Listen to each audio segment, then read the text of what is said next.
భారతీయ జనతా పార్టీకి కలిసి వచ్చే కాలంలో కొన్ని కొన్ని అనుకోకుండా నడిచి వస్తున్నాయి. అదే ఆప్ విలీనం దిశగా. అంటే ఇది కూడా రాఘవ్ చద్దా తీసుకున్న నిర్ణయం, లేదంటే ఆయన వెనకాల దాదాపు 7 మొత్తం 6 ఆయనతో కలిపి 7 రాజ్యసభ ఎంపీలు తమ పార్లమెంటరీ పార్టీని విలీనం చేస్తున్నట్టుగా ప్రకటించడం, స్పీకర్కి లేఖ ఇవ్వడం, ఇదంతా అంటే భారతీయ జనతా పార్టీకి ఒక పక్క 5 రాష్ట్రాల ఎన్నికల ఫలితాలు వచ్చే ముందు, అలాగే పశ్చిమ బెంగాల్లో 2వ విడత ఎన్నికలు జరగడానికి సిద్ధమవుతున్న ముందు ఒక కలిసి వచ్చే పరిణామం. అదే నేపథ్యంలో ఆప్లో ఎంపీలు సడన్ గా ఈ నిర్ణయం తీసుకోవడం వెనక అసలు కారణం ఏంటి? ఇది అంశంపై చర్చించే ప్రయత్నం చేద్దాం. సార్, ఒక రకంగా భారతీయ జనతా పార్టీ వ్యూహంలో ఇదొక భాగం అనే వాళ్ళు కూడా లేకపోలేదు, చూడొచ్చు ఆ కోణంలో. నాకు కనిపించింది అయితే బీజేపీ ఎత్తుగడ ఏమీ లేదు ఇందులో. అవునా? ఓ రకంగా చెప్పాలంటే తెలుగుదేశం అప్పుడు తనని తాను కాపాడుకోవడానికి 6 అటు పంపించేసింది కదా. అవును, అట్లాగా కూడా కాదు ఇది. కేజ్రీవాల్ పంపించలేదు. కానీ ఇక్కడ విషయం ఏంటంటే భారతీయ జనతా పార్టీ గతంలో ఒక విధానం ఉండేది. మోడీ షాలు వచ్చాక విధానాన్ని మార్చారు. అంతకుముందు ఎవరైనా పార్టీలో చేరొచ్చు, కానీ ఫస్ట్ ప్రయారిటీ పాత నాయకుడికి మాత్రమే అనేది ఉండేది. కొత్త వాళ్ళకు వచ్చినప్పుడు అది పెద్ద చర్చగా నడిచేది. ఈవెన్ కొన్నిసార్లు ఎగ్జామ్షన్ ఇచ్చింది బీజేపీ. లైక్ ఇప్పుడు కోట శ్రీనివాసరావు ఏళ్ల తరబడి ఉన్నటువంటి ఆయనకి విజయవాడ సెంట్రల్ ఇచ్చింది సీటు, విజయవాడ ఈస్ట్ అప్పుడు. అయితే లోకల్ వాళ్ళు అడ్డుపడ్డారు. అదేంటి అనేసి, అరే ఈయన మన కార్యకర్త, మన నాయకుడు అని గుర్తు చేసి అంతవరకు ఓకే నడుస్తుంది. అప్పట్లో వాజ్పేయి, అద్వానీలు ఉన్నప్పుడు సిస్టమ్ ఏంటంటే ఫస్ట్ ప్రయారిటీ మన వాళ్ళకే అన్నది. మోడీ షాలు వచ్చాక ఏం చేశారంటే ఒక్క ఓటుతో ప్రభుత్వం కూలిపోవడం ఒక ఎత్తు వాజ్పేయిది ఫస్ట్లో 13 నెలల పాలనలో. తర్వాత ఈ జాయిన్ అవుతాము ఇప్పుడు వాస్తవంగా 2004లో బీజేపీ మళ్ళీ ప్రభుత్వం ఏర్పాటు చేయొచ్చు. వాళ్ళకి ఎన్డీఏకి యూపీఏకి మధ్యలో ఉన్న తేడా కేవలం 7 సీట్లే కాంగ్రెస్కి. కాంగ్రెస్ తో జట్లో ఉన్న వాళ్ళు ఇటు రావడానికి రెడీ అయ్యారు. ఈవెన్ కాంగ్రెస్ తరపున గెలిచిన ఎంపీలు కూడా ఇటు రావడానికి సిద్ధమయ్యారు వాజ్పేయి వైపుకి. వాజ్పేయి ఒప్పుకోలే. పర్సంటేజ్ ఒక 0.2 0.3 తేడా వచ్చింది కాంగ్రెస్కి బీజేపీకి. మన పర్సంటేజ్ తక్కువ వచ్చింది, వదిలేసేయండి అన్నారు. 1-2% అనుకుంటా తక్కువ వచ్చినాయి. అలాగే సీట్లు వాళ్ళకంటే 7 సీట్లు తగ్గినాయి మనకు, కాబట్టి వదిలేసేయండి అన్నారు. అదే కాంగ్రెస్ అయితే వదులుద్దా?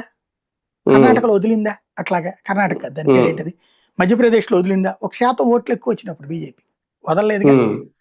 అట్లుంటది సిస్టమ్. మహారాష్ట్రలో వదిలిందా? ఉద్ధవ్ థాకరేతో కలిసి ప్రభుత్వం ఏర్పాటు చేయాలి వాళ్ళు, కాంగ్రెస్ ఓడిపోయిన వాళ్ళు. కాబట్టి కాంగ్రెస్ అట్లాంటి ఫీలింగ్ ఏమవుతుంది. ఈవెన్ కర్ణాటకలో కూడా బీజేపీ గెలిస్తే ఫస్ట్ ప్లేస్ వస్తే, సెకండ్ ప్లేస్ ఓడిపోయినటువంటి కాంగ్రెస్ కుమారస్వామిని ముందు పెట్టి నడపలేదా అప్పుడు ప్రభుత్వం? ఆ తర్వాత కదా యడ్యూరప్ప చీల్చింది ఆ రోజు 18 టైంలో. అంటే కాంగ్రెస్ తను చేసేది శృంగారం, ఎదురోళ్ళు చేస్తే విచారం అంటది. అలా నడుస్తుంది. అయితే అమిత్ షా, మోడీ వచ్చాక ఏంటంటే బలమైనటువంటి నాయకులు వేరే పార్టీలో ఉన్నోళ్ళు మన దాన్ని నమ్మొస్తానంటే తీసుకుందాం, వాళ్ళకి ఉన్నత పదవులు కూడా కట్టబెడదాం అని నిర్ణయించుకున్నారు. ఇప్పుడు మీకు బీహార్ ముఖ్యమంత్రి సమ్రాట్ చౌదరి ఉన్నాడు కదా, అతను యాంటీ బీజేపీ ఒకప్పుడు. అతను ఆర్జేడీ నాయకుడు. మంత్రివర్గంలో మంత్రి లాలూ ప్రసాద్ మంత్రివర్గంలో అతను. ఇంకా జోక్ ఏంటో తెలుసా, ఆ బీజేపీ వాళ్ళ మీద మర్డర్ కేసులో నిందితుడు కూడా అతను. కానీ అతనికి తర్వాత బీజేపీలో ఛాయిస్ ఇచ్చారు. అతను ఇటు మారతానన్నప్పుడు అతని కీ పొజిషన్ ఇచ్చారు. ఆ కీ పొజిషనే మొన్నటిసారి వరుసగా 2వసారి జేడీయూని దాటి ముందుకు రావడానికి కారణమైంది. అంతకుముందు ఏళ్ల తరబడి మోడీ అని ఉండేవాడు పాపం, సుశీల్ మోడీ అని చెప్పేసి. ఈయన సీఎం అయినప్పుడల్లా నితీష్ కుమార్ ఆయన డిప్యూటీ సీఎం. పార్టీ ఎదుగుదల అన్నటువంటిది ఎప్పటికి కాలేదు. మన వెంకయ్యనాయుడు గారి టైప్ లోనే వ్యక్తి మంచోడు, కానీ మాస్ గా పార్టీని పైకి లేపుకెళ్ళాలి. అది మైనస్ అయి కూర్చుంది బీహార్లో సుదీర్ఘకాలం. ఒడిస్సాలోనూ అంతే. నవీన్ పట్నాయక్ మంత్రివర్గంలో సుదీర్ఘకాలపడి మంత్రులు చేసింది బీజేపీ. తర్వాత వాళ్ళు పొమ్మన్నప్పుడు దెబ్బతిన్నది. పంజాబ్ లో అకాలీదళ్తో బీజేపీ సుదీర్ఘకాలం నాడు ప్రభుత్వం తర్వాత విడిపోయారు. అవును. ఇట్లాంటి చోట్ల ఏమైంది, ఎవరైతే ఆయా వేరే వాళ్ళతో పొత్తు పెట్టుకున్నప్పుడు సపోర్టింగ్ అంటే బీజేపీ తరపున లీడ్ చేసే లీడర్లు అధికార పక్షంతో కలిసిపోయి అన్నా తమ్ముళ్ళు లాగా ఉండిపోతున్నారు. పార్టీ ఎదుగుదల ఇండివిజువల్ గా ఎదగట్లా. అందువల్లనే వాళ్ళతో విడిపోయినప్పుడు దెబ్బతింది. అదే సందర్భంలో అస్సలు పట్టలేదు మనకి, కొత్త వాళ్ళు తెచ్చుకుందాం, మనం తెచ్చి పైకి తీసుకెద్దాం. For example Tripura councillor seat కూడా గెలవలేదు ఇప్పుడు అక్కడ బీజేపీ, కౌన్సిలర్ సీటు కూడా కనీసం. అదే అనేవాళ్ళు, దమ్ముంటే ఇక్కడ నిరూపించండి అనేవాళ్ళు కమ్యూనిస్టులు ఎప్పుడు కూడా. మాణిక్ సర్కార్ లాంటి వాడు దేశంలోనే మంచి పేరు తెచ్చుకున్నటువంటి వాడు. కానీ ఏం చేసింది బీజేపీ అక్కడ వ్యూహం, కాంగ్రెస్ పార్టీ వాడే ఒక 27 ఏళ్ళు అనుకుంటారు వరుసగా పరిపాలించి కమ్యూనిస్టులు. 27 ఏళ్ళు కాంగ్రెస్ ప్రతిపక్షంలోనే ఉంది. అప్పుడు బీజేపీ వాళ్ళ దగ్గరికి వెళ్ళింది, అరే అబ్బాయిలు మీరు ఎంత చించుకున్నా ఎలక్షన్స్ వచ్చేటప్పటికి కేంద్రంలో కాంగ్రెస్ బీజేపీ కలిసిపోతాయి, ఇది కాంగ్రెస్ కమ్యూనిస్టులు కలిసిపోతారు, మీకు ఎక్కడ మిమ్మల్ని పైకి ఎదగనివ్వదు మీ పార్టీ, ఆ స్నేహాన్ని అడ్డుపెట్టి మీ సీట్లు కూడా వాడే డిసైడ్ చేస్తాడు కమ్యూనిస్టులే, దానివల్ల మీ జీవితకాలం ప్రతిపక్షమే, మీరు చచ్చేలోపు ఒకసారి అధికారంలోకి రావాలనిపించట్లేదా మీకు, మీరు మోకమ్మడిగా మా దగ్గరకు వచ్చారు బీజేపీలో చేరిపోండి, మిమ్మల్ని ముఖ్యమంత్రి చేసే బాధ్యత మాది అని చెప్పి 27 ఏళ్ళు 30 ఏళ్ళు వాళ్ళు పాపం కొట్టుకు చచ్చారు. ఆలోచించుకున్నారు అందరూ కూర్చుని, మోకమ్మడిగా వచ్చేసారు బీజేపీలోకి. త్రిపురలో అసలు బీజేపీ కాషాయం అంటే అదేదో భూతం చూపించినటువంటి రాష్ట్రంలో బీజేపీ జెండా పట్టుకున్నారు వీళ్ళంతా, గెలిచేసింది అధికారంలోకి. కొన్ని అదేదో తాత్కాలికం కాదు, వరుసగా రెండోసారి గెలిచింది, మూడోసారి సిచ్యుయేషన్. అదే కాంగ్రెస్ వాళ్ళు ఇప్పుడు అక్కడ పదవిలో పొందుతున్నారు. అట్లాగే అస్సాం హిమంత్ బిశ్వా శర్మ వాస్తవం కాంగ్రెస్ పార్టీ నాయకుడు, సుదీర్ఘకాలం పాటు కాంగ్రెస్ పార్టీ నాయకుడు. అతను కాస్త గ్రౌండ్ రియాలిటీ కన్సర్న్ ఉన్నాడు, గిరిజనుల పట్ల ప్రేమ ఉన్నటువంటి వాడు. గిరిజనుల్ని బెంగాల్ నుంచి వస్తున్నటువంటి ముస్లింలు తొక్కేస్తున్నారు, ఇక్కడ అమ్మాయిని వాడేస్తున్నారు, గిరిజనులే తిరగబడుతున్నారు స్వామి అని వెళ్ళి రాహుల్ గాంధీకి చెప్పాడు. ఓయ్ మనం సెక్యులరిస్టులో, హిందువుల నాశనం అయితే నష్టం లేదు కానీ ముస్లింలు ఎదగడం ముఖ్యం, మనం సెక్యులరిజం అంటే అది అని చెప్పాడు రాహుల్ గాంధీ. వినలా, అప్పుడు గిరిజన జాతి నాశనం అయిపోతుంది స్వామి అని చెప్పాడు. సరే నీకు పార్టీ సిద్ధాంతం అర్థం కాకపోతే అర్థం చేసుకో అని చెప్పి ఈయన మాట్లాడుతున్నప్పుడు కనీసం మూడోసారి అనమాట వెళ్ళింది హిమంత్ బిశ్వా శర్మ. వెళ్తే కనీసం మూడోసారి కూర్చోవడానికి కూడా అవకాశం ఇవ్వకుండా కుక్కకి బిస్కెట్లు పెట్టే చోటకి రమ్మనమని అక్కడికి పిలిపించుకున్నాడు. ఆ పక్కన ఆ కుక్కకి పెట్టిన ప్లేట్లో ఈయనకు 2 బిస్కెట్లు పెట్టి తినిపోమన్నాడు అనమాట. ఈయనకి మండి బయటకు వచ్చాడు. వచ్చి రావడంతోనే ఇంత అవమానమా ఓ గిరిజన నాయకుడిని నా పట్ల, ప్లస్ సుదీర్ఘకాలం పాటు పార్టీని 35 ఏళ్ల నుంచి పార్టీని నమ్ముకుని ఉన్నాడు, ఇదేం ధోరణి, అక్కడ అస్సాం గణ పరిషత్తో పొత్తు అంటాడు, ఇంకోటితో అంటాడు, ఇదేం కర్మ మనకి అని చెప్పేసి నేను రాజీనామా చేస్తున్నాను అన్నాడు. ఆ తర్వాత బీజేపీ అతన్ని ఆ కసిని రేకెత్తిచ్చింది, గెలిపించుకొచ్చాడు. ఇతను ముఖ్యమంత్రిని చేసిందిగా బీజేపీ అతన్ని, వరుసగా రెండోసారి కూడా ముఖ్యమంత్రిని చేసిందిగా అతన్ని. అంటే బయట నుంచి వచ్చిన వాళ్ళకు కూడా అవకాశం ఇస్తుంది. ఇప్పుడు ఇదంతా ఎందుకు చెప్తున్నంటే రాఘవ్ చద్దా అనేటటువంటి వాడు వాస్తవంగా పంజాబ్ లో ఎలైట్ సెక్షన్ అంటే చదువుకున్న వాళ్ళ సెక్షన్, అతను ఎడ్యుకేటెడ్ సెక్షన్, మాస్ సెక్షన్ కాదు అతను. ఆమ్ ఆద్మీ పార్టీ మాస్ పార్టీనా కాదు, క్లాస్ పార్టీనే కదా. ఢిల్లీలో అధికారంలోకి రావడానికి క్లాస్ వల్లే కదా అది వచ్చింది. అక్కడ పంజాబ్ లో వచ్చినా కూడా క్లాస్ సెక్షనే. అక్కడ కాంగ్రెస్ వ్యతిరేకత ప్లస్ ఎలైట్ సెక్షన్ 2 జాయిన్ అవడం వల్ల గెలవగలిగింది. రాఘవ్ చద్దా అక్కడ సీఎం అనుకున్నాడు, ఎందుకంటే మంచి చక్కటి అతను. రాఘవ్ చద్దాతో పాటు పాఠక్ ఎవరు ఉన్నాడు ఇంకొక అతను, అతను మంచి ప్లానర్, లైక్ ప్రశాంత్ కిషోర్. సందీప్ పాఠక్ ప్రశాంత్ కిషోర్ కంటే ముదురు అతను. యాక్చువల్ పంజాబ్ ఎన్నికలకి ఒక ఏడాది ముందు నుంచి media, social media, mouth publicity, corner meetings, Chai Pe Charcha type లో వ్యవహారం ఇవన్నీ అతను ప్లాన్ చేశాడు అక్కడ. ఆమ్ ఆద్మీ పార్టీ ఏముందని పంజాబ్ లో అసలు కాంగ్రెస్ మీద తీవ్ర వ్యతిరేకత ఉంది. ఉమ్, అకాలీదళ మీద నా వ్యతిరేకత ఉంది, ఎందుకంటే అవును. కుటుంబ పార్టీ అయిపోవడం. అది తండ్రి పక్కకు పోయి కొడుకు కూతుళ్ళు వచ్చి వాళ్ళు నాశనం చేసి వదిలిపెడుతున్నారు. వాళ్ళు పెద్ద డ్రగ్ పెడలర్స్. ఆ డ్రగ్స్ మూలంగానే గొడవ వచ్చింది అక్కడ. అక్కడున్న ప్రజలకి డ్రగ్స్ మూలంగా తమ పిల్లల భవిష్యత్తు నాశనం అవుతుందన్న కోపం ఉంది. దాన్ని సబ్జెక్ట్ గా తీసుకుని హైలైట్ చేసి కాంగ్రెస్ దాన్ని పెంచి పోషిస్తోందని ప్రచారంలోకి తీసుకొచ్చినటువంటి వాళ్ళల్లో ఆ పాటకు రాఘవ్ చద్దా కీలకం. అక్కడ ఎవరిని చూసి ఓటేశారు? ఆమ్ ఆద్మీ పార్టీ అనే పేరుని చూసి ఓటేశారు, సింబల్ ని చూసి ఓటేశారు. కేజ్రీవాల్ పార్టీ అంటే కొంచెం ఇది అన్నటువంటిది. లోకల్ గా రాఘవ్ చద్దాని ఆశించారు వాళ్ళు. అయితే కేజ్రీవాల్ లెక్క వేసుకున్నాడు, ఢిల్లీలో గెలిచాను, దేశంలో మిగతా చోట్ల గెలిచే చోట నా చెప్పు చేతల్లో ఉండేవాడు ఉండాలి అనుకున్నాడు. అందుకని మాన్ని తీసుకొచ్చి పెట్టాడు అతను సీఎం. వస్తుంది అతను క్లాస్ లీడర్, ఇదే మాస్ లీడర్ అతను. మాన్ వచ్చాడు కానీ తాగి తందనాలు ఆడే క్యారెక్టర్. ప్రమాణ స్వీకారానికి కూడా తాగొచ్చినోడు, ప్రచారానికి కూడా తాగొచ్చినోడు. అతను వీడియోలు కుప్పలు తెప్పలు ఉంటాయి సోషల్ మీడియాలో ఎతికితే.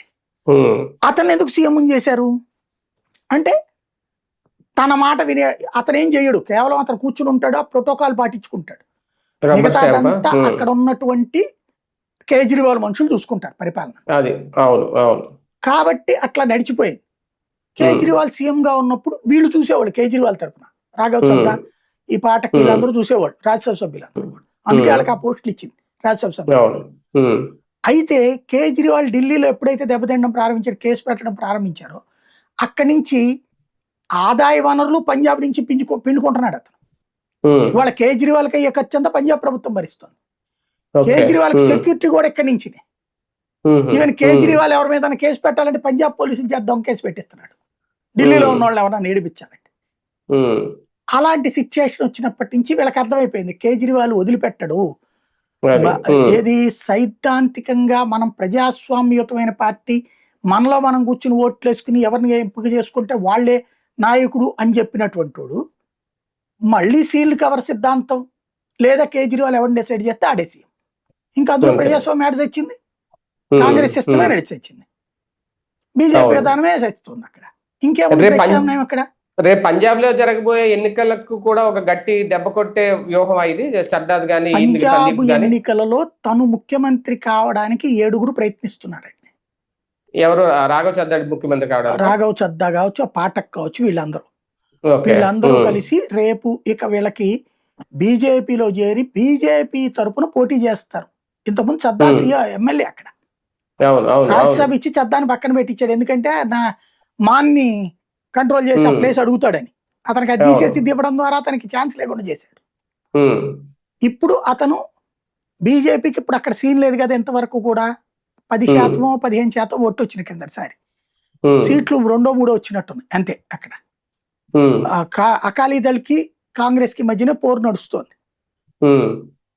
అప్పటికి ఇంతకు ముందు ఉన్న కాంగ్రెస్ ముఖ్యమంత్రిని తెచ్చిపెట్టుకున్నారు బీజేపీ వాళ్ళు, కానీ వాళ్ళ కావట్లేదు అతని వల్ల కూడా. కాబట్టి ఇప్పుడు ఈ గ్రూప్ చేరుతోంది, తద్వారా బీజేపీని బలోపేతం చేసి 8 నెలల్లో ఎన్నికలు ఉన్నాయి, ఏడాది ఎండింగే పంజాబ్. ఆ టైంకి మేబీ వీళ్ళు లీడ్ తీసుకుంటారు, లీడ్ తీసుకుని పార్టీని గెలిపిస్తే మమ్మల్ని సీఎం చేయాలని అడుగుతారు. పార్టీ కూడా మనకు ఒకసారి సీఎం అయితే చాలు కదా, తర్వాత నిదానంగా పార్టీని డెవలప్ చేసుకోవచ్చు కదా, ఇచ్చినా ఆశ్చర్యపోనక్కర్లేదు.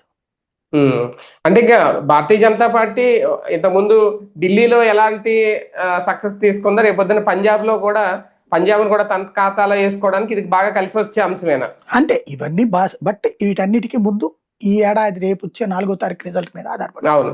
అక్కడ ఊపు వచ్చిందంటే మిగతా అన్ని ఊపు వస్తాయి, అక్కడ తేడా జరిగిందంటే మిగతా తంతాయి వెనక్కి. ఈ పరిణామాలు కూడా రేపు రిజల్ట్స్ మీద ఏమైనా ప్రభావం ఉంటుందా సార్? అంటే ఇంకో విడత ఉంది కాబట్టి ఎల్లుండి.